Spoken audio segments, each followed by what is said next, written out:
Assalamualaikum warahmatullahi wabarakatuh. Semangat pagi teman-teman. Semoga teman-teman di sana selalu dalam keadaan sehat dan bahagia. Kita masuk ke submateri berikutnya yaitu hambatan dan reaktansi. Sebenarnya apa yang akan kita bahas pada submateri ini?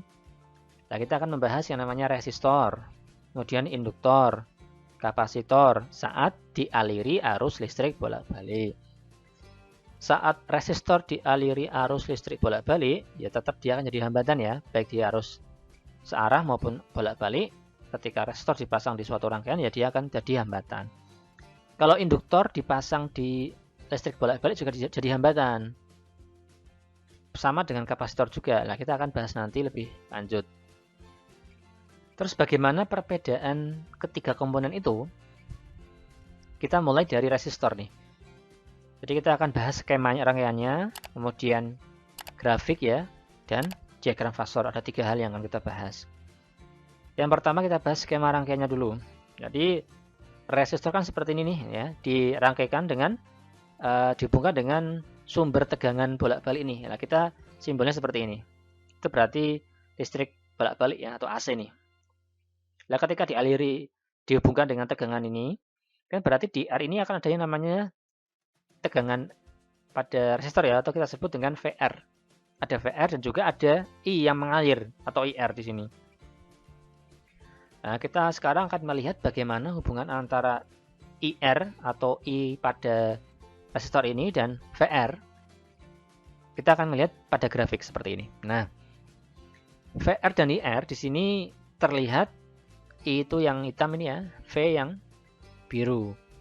Di sini poin pentingnya adalah kita melihat apakah I dan V-nya sefase. Jawabannya adalah sefase karena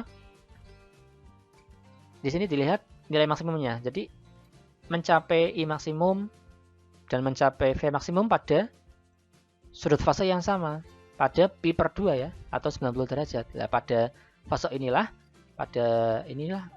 keduanya mencapai nilai maksimum yang sama.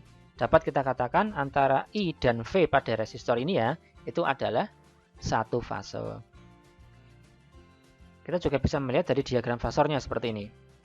Nah, kita lihat yang poin utamanya yang ini, yang V dan I maksimum. Karena sefase, kita bisa gambarkan satu garis ini. Di V dan I-nya satu garis karena satu fase.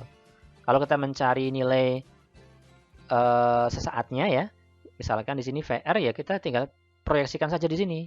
Kita bisa mencari VR berarti V maksimum kalikan sin omega T. IR juga sama, tapi fokus utama kita lihat di yang nilai maksimumnya di sini. Satu garis.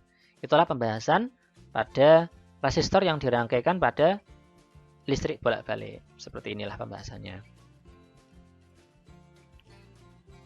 Persamaan apa saja yang berlaku dalam resistor ini?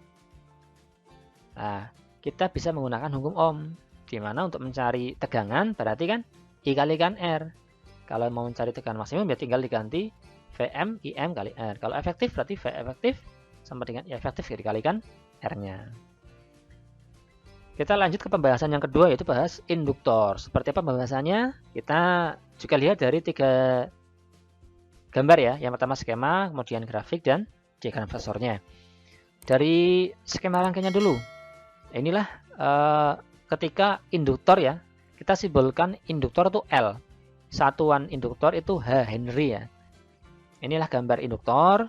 Ketika dihubungkan dengan sumber tegangan bolak-balik, maka induktor ini di sini akan ada yang namanya tegangan induktor, kita sebut VL. Di sini juga ada yang namanya arus yang mengalir ya. Nah, kita melihat hubungan antara arus dan tegangan ini dengan grafik seperti ini. Di sini terlihat kalau VL ini ya, grafik VL dan IL terhadap omega T ini, ternyata tegangannya lebih dahulu mencapai maksimum dibanding I-nya. Kita katakan tegangan ini mendahului arus pada rangkaian induktor murni ini ya. Mendahului berapa derajat? VL di sini pi per 2, 90 derajat sampai maksimum. IL mencapai maksimum saat pi. Berarti mendahului sekitar pi per 2 atau 90 derajat ya. Jadi dapat kita simpulkan kalau tegangan induktor mendahului arus induktor sebesar 90 derajat. Kita bisa menuliskannya ataupun melukiskannya pada diagram fasor berikut. Nah, VL-nya mendahului IL-nya sebesar 90 derajat. Kita fokusnya di yang nilai maksimum ini ya. Nah, ini mendahului sebesar 90 derajat karena kan muternya berlawanan jarum jam, berarti yang ini duluan, yang V duluan dibanding IL-nya ya.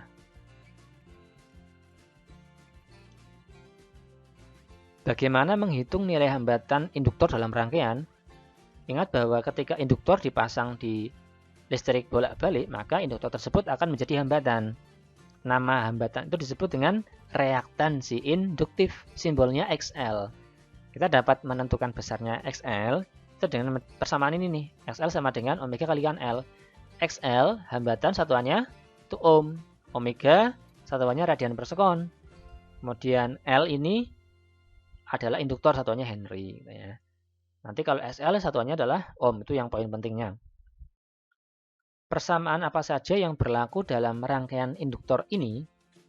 Ya, kita bisa mencari tegangan itu dengan cara seperti ini. Nah, V sama dengan I kali XL ya. Kalau maksimum ya ini M. Kalau mencari efektif ya ini EF ya, simbolnya F gitu. XL. Kalau tadi di rangkaian yang resistor murni, ini R. Sekarang kan yang ada adalah reaktansi yang induktif, makanya digantikan XL. Tidak boleh kita langsung nulis I kali L, karena ketika L ini dipasang di arus listrik bolak-balik, L itu akan menjadi yang namanya reaktansi induktif, jadi XL. Tuh, inilah persamaan yang akan kita gunakan. Sekarang kita bahas yang ketiga, yaitu kapasitor ya. Kita juga melihat dari skema, grafik, serta fasornya. Dari skemanya dulu. Nah ini, kalau kapasitor dibuka dengan sumber tegangan bolak-balik seperti ini ya. Ini simbol kapasitor. Maka di sini juga akan ada yang namanya tegangan kapasitor atau VC, dan juga ada arus yang mengalir di sini. Bagaimana arus dan tegangan pada kapasitor? Kita lihat di grafik berikut. Nah, di sini terlihat kalau VC I kapasitornya lebih dahulu mencapai maksimum dibanding VC-nya ya. Sebesar perbedaannya berapa ini? Pi per 2 juga, 90 derajat. Dapat kita simbolkan kalau arus kapasitor mendahului tegangan kapasitor sebesar 90 derajat. Kita juga bisa melihatnya dari diagram fasornya nih. Ini dilihat, I-nya mendahului V-nya ya, sebesar 90 derajat.